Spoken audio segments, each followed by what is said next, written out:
Rusiya və Türkiyə indiki tarix etapda heç vaxt üz-üzə gələnsi deyillər. Yəni müharibə aparası deyillər.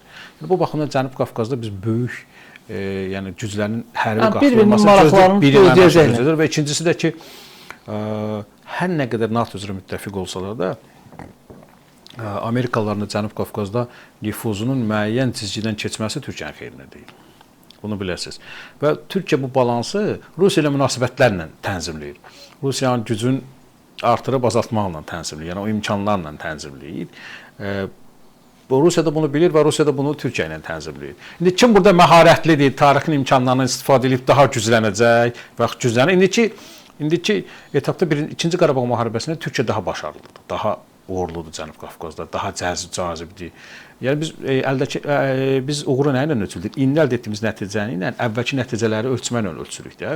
Və Türkiyənin indiki Cənubi Qafqazdakı təsirinin 5 il əvvəlki təsiri ümumiyyətlə müqayisə olunmaz dərəcədə. Türkiyə ilk böyük xarici siyasət uğurunu Qarabağ savaşı ilə elədi. Ondan sonra Türkiyə hərbi sənayesi qalxdı və sair ilaxır. Türkiyə apardığı müharibə modeli yeni gündəmə gəldi. Suriyada bunu başlamışdılar, amma artıq 2-ci Qarabağ müharibəsində bu tam gücü ilə göstərdilər. Niyə belə geniş təhlil edilir? Bu məsələlər tez-tez səslənir. Yəni, bu baxımdan böyük və iri müharibələr gözləmirik. Cənubi Qafqazda ən azı yaxın orta perspektivdə biz bunu 5 il belə nəzərdə tuturuq. Yəni bu 5 il civarında fövqəladə 3-cü Dünya müharibəsi başlaması, Allah eləməsin və sair məsələləri olması yox. Belə bu perspektiv çox aşağıdır bu ehtimal. Mən sizin bu təhlilinizdən belə başa düşdüm ki, Rusiya Qafqazdan, Cənubi Qafqazdan çıxır, Rusiya Qafqazdan getdi, tezisləri boş söhbət. Boş söhbət.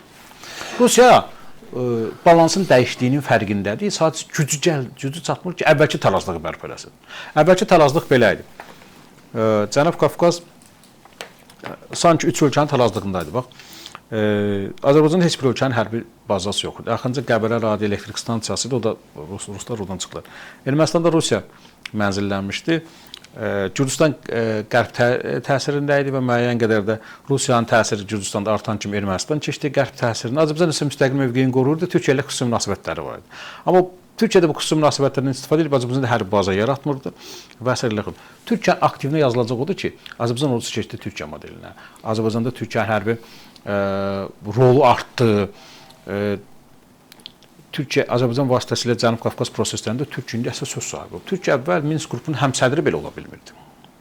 Amma indi Türkiyənin təsiratı, yəni Ruslar bunu görürlər. Rusların bu balansı Rusların əleyhinə pozulub, amma hələlik onu bərpa etmək gücləri yox. Ruslar Cənubi Qafqazdan getmirlər.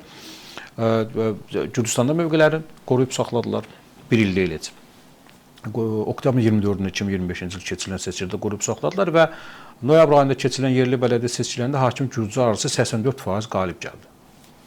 Yəni, bu baxımdan orada mövqeləri kifayət qədər möhkəmdir. Bundan bağlı Ermənistanda siyasi aktivlərin əvvəlki 4 ilə nisbətən artırdılar. Azərbaycanla da münasibətlər bərpa eləməyə çalışırlar. Görürsünüz, təyyarə bizim mülki dəyərimizin vurulmasından sonra müəyyən qədər çalışdı. Şimal-Cənub dəhlizini də inkişaf elətdirirlər, nəqliyyat dəhlizini inkişaf elətdirirlər. İranın məğlub olmaması Rusiya üçün böyük bir tarixi uğur oldu. Bir daha qeyd edirəm, İranın məğlub olmaması Rusiya üçün böyük tarixi uğur oldu və müəyyən qədər Cənubi Qafqazda da mövqelərini qoruyub saxlamağa imkan verən amillərdən biridir İranın məğlub olmaması. Amma əvvəlki kimi hakim mövqe deyil. Əvvəl bu arxa bağçaya baxırdı. İndi amma görürsünüz Lavrov çıxıb xəbərdarlıq eləmək məcburiyyətində qalıb.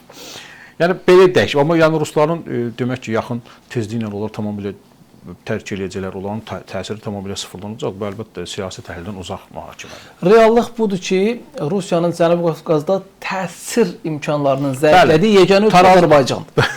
Tamamilə doğrudur. Yəni Gürcüstanla, Ermənistanla müqayisədə Rusiyanın Azərbaycanda ciddi təsir imkanları yoxdur. Biz o imkanları demək olar ki, sıfırlamışıq. Bəli.